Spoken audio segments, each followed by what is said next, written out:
Welcome to IG media. So మోకాళ్ళలో గుజ్జు జరిగిపోయిందని చాలామంది చెప్తూ ఉంటారు. అసలు ఏంటి ఈ సమస్య, ఎందుకు వస్తుంది, ఎవరిలో మనం చూస్తాము, మరి హెర్బల్ మెడిసిన్ వైద్య విధానం ద్వారా దీనికి చెక్ పెట్టవచ్చా, వివరాలు తెలుసుకుందాం. ఈరోజు మనతో పాటు ఉన్నారు ప్రముఖ హెర్బల్ మెడిసిన్ అంటే alternative medicine specialist doctor Swathi గారు. మేడం నమస్తే అండి. నమస్తే లక్ష్మి గారు. ఇప్పుడు చూస్తున్నారు ఏంటంటే న్యాచురల్ వేస్లో హెల్త్ ఇష్యూని తగ్గించుకోవడం ఎలాగని. సో మోకాళ్ళలో గుజ్జు జరిగిపోయిందని చాలా మంది కంప్లైంట్ చేస్తూ ఉంటారు. ఎందుకు ఈ సమస్య వస్తుంది అసలు? ఓకే, ఇప్పుడు మోకాళ్ళ నొప్పులు అనగానే ఫస్ట్ మనం గమనించుకోవాల్సింది ఏంటంటే పేషెంట్స్ మనకు చెప్తారు, ఎవరైతే దీని నుంచి సఫర్ అవుతూ ఉంటారో మోకాళ్ళు నడుస్తున్నప్పుడు బాగా నొప్పిగా ఉంది, స్వెల్ అవుతూ ఉంటాయి మోకాళ్ళ చుట్టూరు, అలాగే వాళ్ళకి మెట్లెక్కి దిగాలన్నా కష్టంగా ఉంటుంది. ఫిజికల్ మూమెంట్ అనేది చాలా దెబ్బతింటుంది. దీనికి మెయిన్ కారణం ఏంటంటే ఏదైతే మోకాళ్ళ ఒక స్ట్రక్చర్లో మధ్యలో మనకి ఏదైతే గుజ్జులాగా పనిచేస్తుందో లిక్విడ్, అది డ్రై అవుతూ వస్తుంది. దీనికి చాలా కారణాలు ఉంటాయి. ఎందుకు డ్రై అవుతుంది అనేది తెలుసుకొని దాని జాగ్రత్తలు తీసుకోవాలి. ఇప్పుడు చిన్న వయసు 20 ఏళ్ళు అనుకోండి, 30 ఏళ్ళు 40 ఏళ్ళు వచ్చేటప్పుడు ఇవన్నీ స్టార్ట్ అవుతూ ఉంటాయి. ఎప్పుడైతే మీకు కొంచెం పెయిన్గా అనిపిస్తుందో, మొబిలిటీలో కష్టంగా ఉంటుందో అప్పుడే మనం జాగ్రత్త తీసుకోవాలి.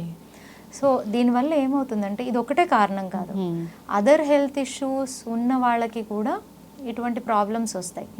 ఆస్టియో ఆర్థరైటిస్ అని దాంట్లో కూడా మనకి ఈ సైనోవియల్ ఫ్లూయిడ్ అని ఉంటుంది, అది చాలా ఇంపార్టెంట్ అనమాట. అది ఎప్పుడైతే తగ్గుముఖం పడుతుందో అప్పుడు ఇలాంటి ప్రాబ్లమ్స్ అన్నీ స్టార్ట్ అయిపోతూ ఉంటాయి. బేసిక్గా ఇక్కడ మనకి ఇంకొకటి ఏంటంటే మోకాళ్ళ నొప్పులు వచ్చినప్పుడు ఓన్లీ మోకాళ్ళ నొప్పులు ఒకటే కాదు ప్రాబ్లం, దాంతోపాటు ఏం కాంప్లికేషన్స్ పెరుగుతాయో అనేది బెంగ ఉంటుంది.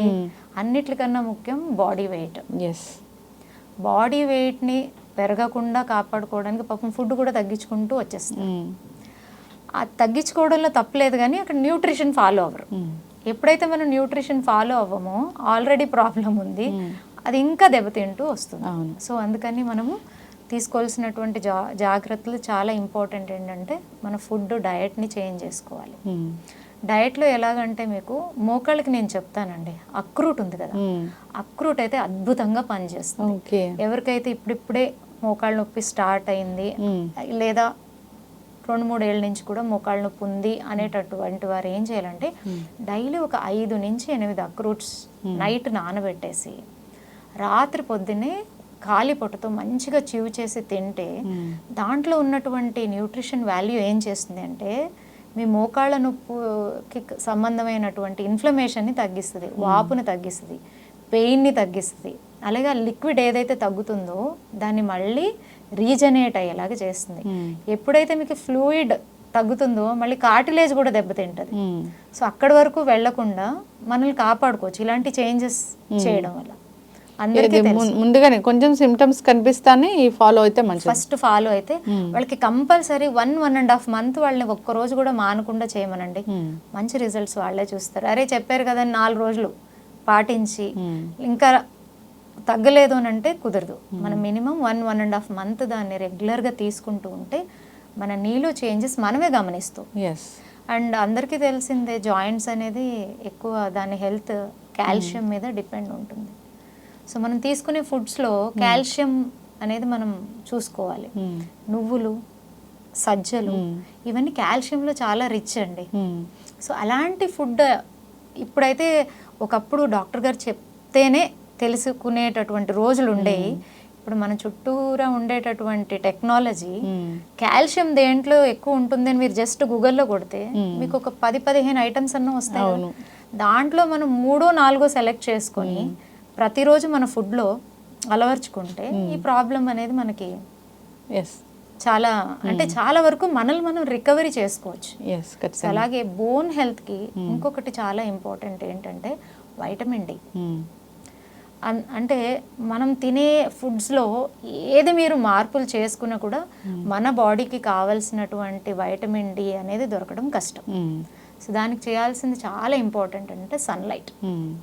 సన్లైట్లో అట్లీస్ట్ మార్నింగ్ మనం 15 to 20 minutes ఆ సన్లైట్ని తీసుకోగలిగితే చాలా చేంజెస్ ఉంటాయి. పర్టికులర్గా ఎవరైనా సరే జాయింట్ ఇష్యూస్, ఒక మోకాళ్ళే కాదండి, ఇప్పుడు దాంట్లో రకరకాలు ఉన్నాయి. రొమటైడ్ ఆర్థరైటిస్ ఉంది, అన్ని జాయింట్స్లోని ప్రాబ్లం ఉంటుంది, వాళ్ళకి ఇన్ఫ్లమేషన్ అయిపోతుంది.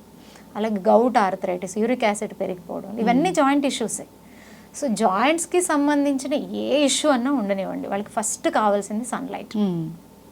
అలాగే మనం ఫుడ్లో కాల్షియం మిల్క్లో కూడా ఎక్కువగా ఉంటుంది కదా, చిన్న చిన్న చేంజెస్ అట్లీస్ట్ మనం డే టు డే మన రొటీన్ని మార్చుకుంటే చాలా వరకు మనకి న్యూట్రిషన్ డెఫిషియన్సీ అసలు మెయిన్ రీజన్ అనేది అన్ని రోగాలకి. అండ్ జాయింట్ ఇష్యూ ఉన్న వాళ్ళు కంపల్సరీ ఇవన్నీ జాగ్రత్త తీసుకోవాలి. అండ్ వీళ్ళకి అన్నిటికన్నా ముఖ్యమైనది మసాజెస్ చాలా హెల్ప్ చేస్తాయి బాడీకి.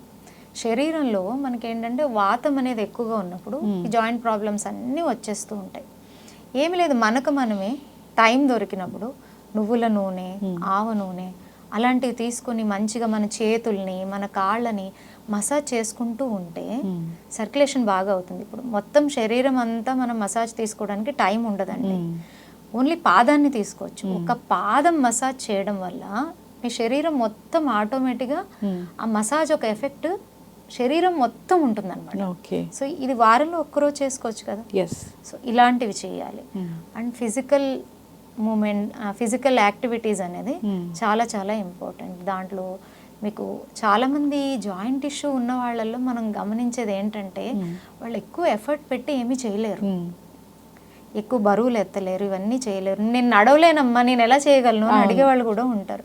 వాళ్ళు కూర్చున్న చోటే చిన్న చిన్న సూక్ష్మ వ్యాయామాలు చేసుకోవచ్చు.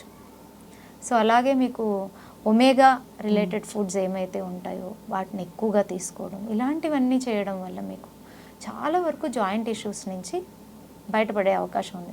మీకు ఒక మంచి హోమ్ రెమెడీ చెప్తానండి, చాలా అద్భుతంగా పనిచేస్తుంది. ఇది అందరి ఇంటి దగ్గర ఉండేటటువంటి చెట్టు, పారిజాతం చెట్టు. ఆ పువ్వులు అందరికీ తెలుసు, దాన్ని మనం చేత్తో తీసుకోకూడదు, కింద పడినప్పుడు తీసుకుని అది భగవంతుడికి సమర్పించాలి, అంత పవిత్రమైనది అని.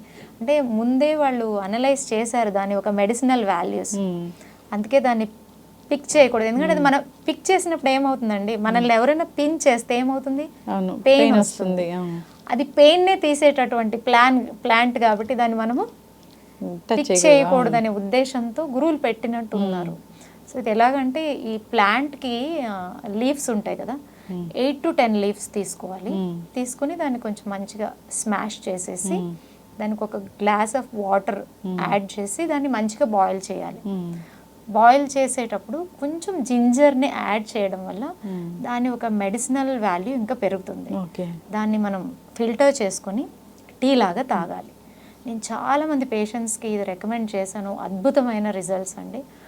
ఎవరైతే ఇవన్నీ తీసుకుంటూ ఉంటారో వాళ్ళలో బ్యాక్ పెయిన్ రిలీవ్ అవుతుంది, సయాటిక్ పెయిన్ అని ఉంటుంది, మొత్తం నడుము నుంచి కాలు కింద భాగం వరకు లాగుతూ ఉంటుంది, నడవడానికి కష్టపడుతూ ఉంటారు వాళ్ళకి. ఈ నీ పెయిన్లో ఇది ఎంత అద్భుతంగా పనిచేస్తుంది అంటే ఇది ఆ గుజ్జుని కరగనివ్వదు, ఆ కరిగినటువంటి గుజ్జు బాగా తయారవుతుంది, కార్టిలేజ్ని డ్యామేజ్ అవనివ్వదు, అలాగే ఆ వాపులంతా తీసేస్తుంది, పెయిన్ని రిలీవ్ చేస్తుంది. చాలా అద్భుతమైంది.